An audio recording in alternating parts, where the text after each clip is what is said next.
आज के इस वीडियो में हम जो हाई स्कूल 2024 की बोर्ड परीक्षा देने वाले स्टूडेंट हैं, जिसमें जो विज्ञान का पेपर है, उस विज्ञान विषय के अंतर्गत जो है जो प्रश्न पत्र आने वाला है, एकदम 100% ऐसे प्रश्न आपको आज बताएंगे जो कि 100% आपके विज्ञान के पेपर में प्रश्न आने वाले हैं।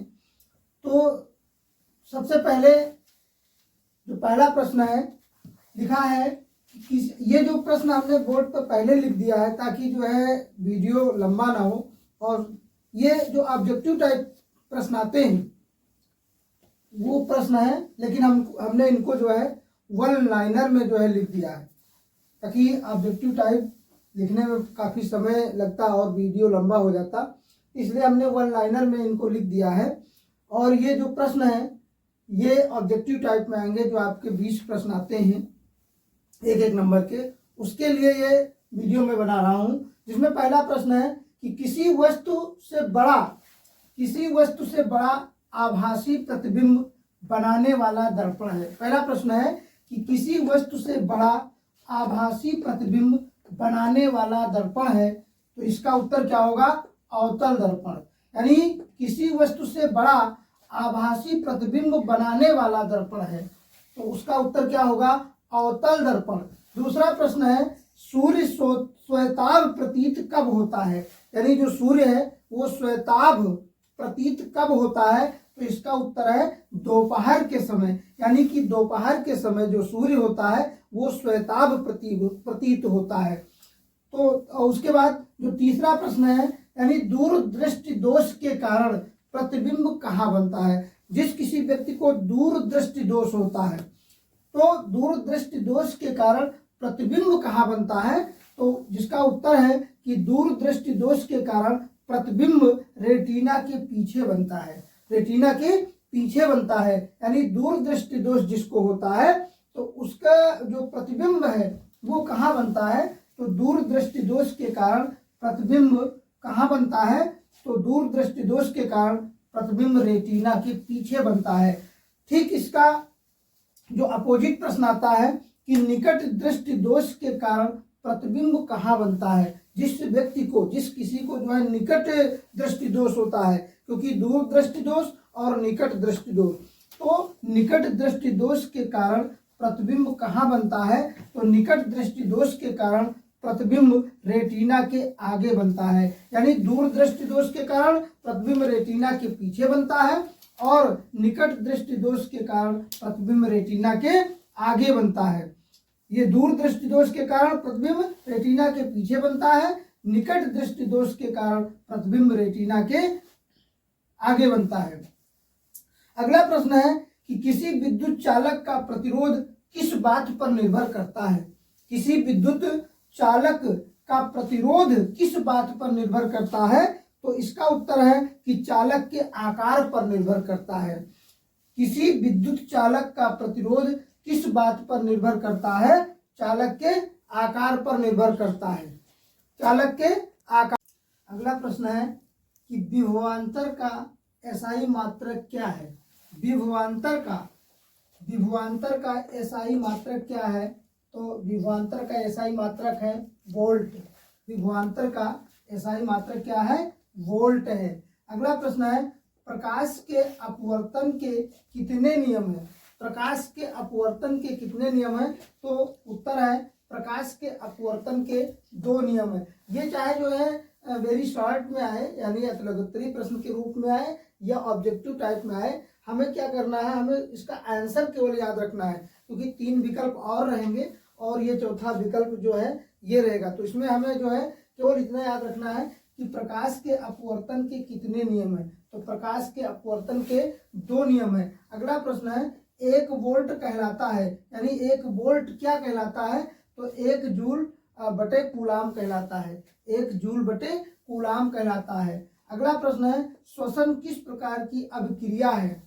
श्वसन किस प्रकार की अभिक्रिया है? तो श्वसन उपचयन अभिक्रिया है। श्वसन कैसी अभिक्रिया है? उपचयन अभिक्रिया है। अगला प्रश्न है विद्युत का सर्वोत्तम सुचालक क्या है? विद्युत का सर्वोत्तम सुचालक क्या है? तो विद्युत का सर्वोत्तम सुचालक है एजी। एजी यानी चांदी। चांदी को जो है हम एजी के नाम से मतलब जो है समझते हैं। इसका संकेत क्या है? एजी, चांदी। तो विद्युत का सर्वोत्तम सुचालक क्या है? एजी है। उसके बाद अगला प्रश्न है, आवर्त सारणी के उदग्र स्तंभों को क्या कहा जाता है? आवर्त सारणी के उदग्र स्तंभों को क्या कहा जाता है?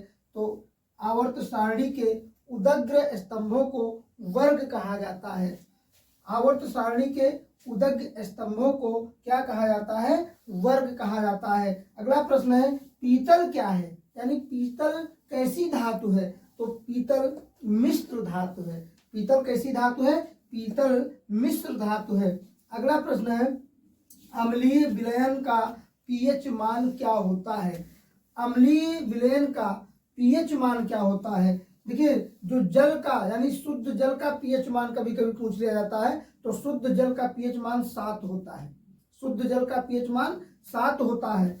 और अम्लीय विलयन का पीएच मान क्या होता है? 7 से कम होता है। अम्लीय विलयन का पीएच मान 7 से कम होता है। और इसके विपरीत एक प्रश्न और आ जाता है, क्षारीय विलयन का पीएच मान क्या होता है? तो 7 से अधिक होता है। क्षारीय विलयन का पीएच मान 7 से अधिक होता है और अम्लीय विलयन का पीएच मान 7 से कम होता है। शुद्ध जल का पीएच मान पूछ लिया जाता है, शुद्ध जल का पीएच मान 7 होता है। अगला प्रश्न है, कूटपाद किसमें पाया जाता है? कूटपाद किसमें पाया जाता है? तो कूटपाद अमीबा में पाया जाता है। कूटपाद अमीबा में पाया जाता है। अगला प्रश्न है, पुष्पी पौधों में लैंगिक जनन किसके द्वारा होता है? जो पुष्पी पौधे होते हैं, पुष्पी पौधों में लैंगिक जनन किसके द्वारा होता है? तो पुष्पी पौधों में लैंगिक जनन फूलों के द्वारा होता है। पुष्पी पौधों में लैंगिक जनन फूलों के द्वारा होता है। अगला प्रश्न है कि एक गोलीय दर्पण की वक्रता त्रिज्या 60 सेंटीमीटर है, इसकी फोकस दूरी क्या होगी? प्रश्न है कि एक गोलीय दर्पण यानी गोलीय दर्पण है, गोलीय दर्पण की वक्रता त्रिज्या 60 सेंटीमीटर है, इसकी फोकस दूरी क्या होगी? तो फोकस दूरी निकालने के लिए क्या होता है? फोकस दूरी निकालने के लिए इसका सूत्र होता है, फोकस दूरी बराबर r/2। r/2 होता है। f से फोकस और r से जो त्रिज्या होता है, यानी फोकस दूरी निकालने के लिए सूत्र होता है फोकस दूरी यानी f बराबर r/2। अब यहाँ पर r क्या है? त्रिज्या है। त्रिज्या है 60 सेंटीमीटर और बटे 2 कर देंगे, यहाँ पर f करेंगे। f बराबर 60/2। इसको हम काटेंगे तो 1 कम 2 और 2 तिहाई 6 और ये 0 बचा, यानी 30 सेंटीमीटर। तो आंसर कितना निकलेगा? 30 सेंटीमीटर। इस प्रकार से मान लीजिए जैसे यहाँ पर 60 सेंटीमीटर है, यहाँ पर कुछ भी कोई भी संख्या दी जा सकती है, तो इसको हमें क्या करना है? 2 से भाग दे देना है बस।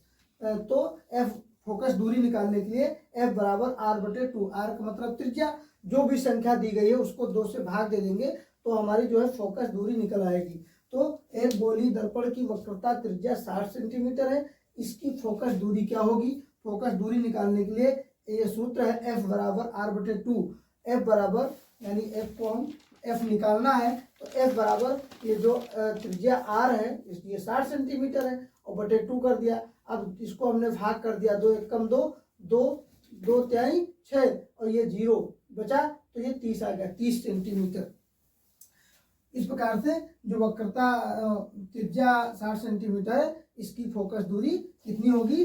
30 सेंटीमीटर होगी। अगला प्रश्न है, लघु पतन के कारण परिपथ में विद्युत धारा का मान क्या होता है?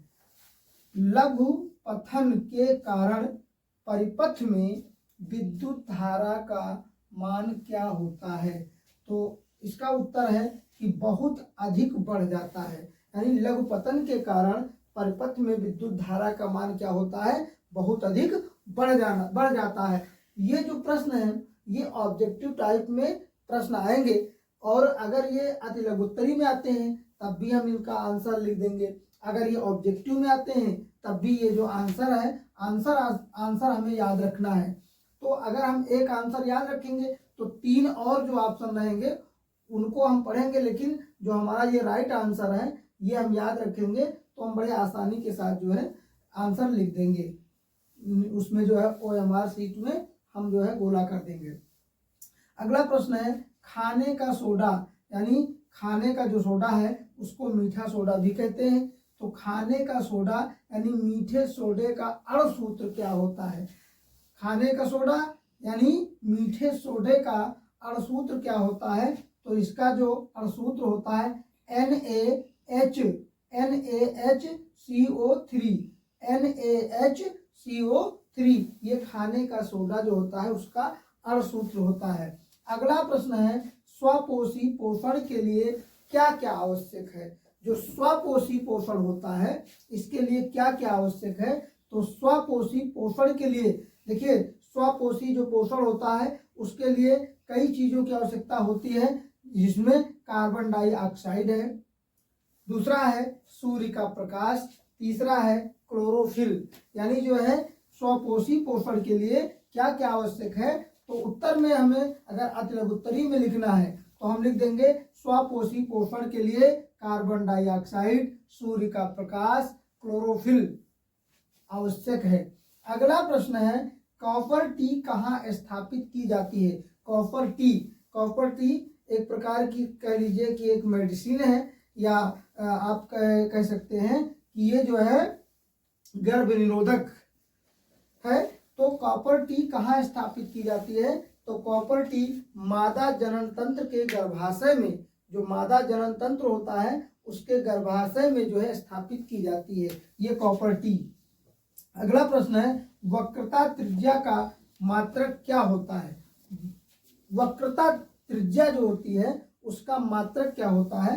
तो वक्रता त्रिज्या का मात्रक मीटर भी होता है, सेंटीमीटर भी होता है, मिलीमीटर भी होता है। यानी इसको हम कई मात्राओं के द्वारा हम माप सकते हैं। वक्रता त्रिज्या का मात्रक क्या होता है? तो वक्रता त्रिज्या का मात्रक यानी कई मात्रक इसके होते हैं, इसको हम मीटर में भी माप सकते हैं, सेंटीमीटर में भी माप सकते हैं, मिलीमीटर में भी माप सकते हैं। अगला प्रश्न है, किस लेंस को अपसारी लेंस कहा जाता है? यानी प्रश्न है कि किस लेंस को अपसारी लेंस कहा जाता है? तो उत्तर में लिखना है कि अवतल लेंस को अपसारी लेंस कहा जाता है। अवतल लेंस को अपसारी लेंस कहा जाता है। इस प्रकार से ये जो प्रश्न हमने लिखे हैं, हमने आपको बताया है, इन प्रश्नों को आप पढ़िएगा और पढ़ करके आप जो विज्ञान की परीक्षा है 29 फरवरी को बहुत आसानी के साथ, जो आपका पेपर विज्ञान का आएगा, लगभग ये मानिए कि 100% प्रश्न जो है इसमें से आपको मिलेंगे, यदि आप इस वीडियो को पूरा पढ़ते हैं और पूरा पढ़ करके तैयार करते हैं तो जो है आपको इससे बहुत ढेर सारे प्रश्नों के उत्तर आपको पेपर में मिलेंगे। अगर आप हमारे वीडियो पे नए हैं तो वीडियो को लाइक करें, कमेंट करें, शेयर करें और सब्सक्राइब करें।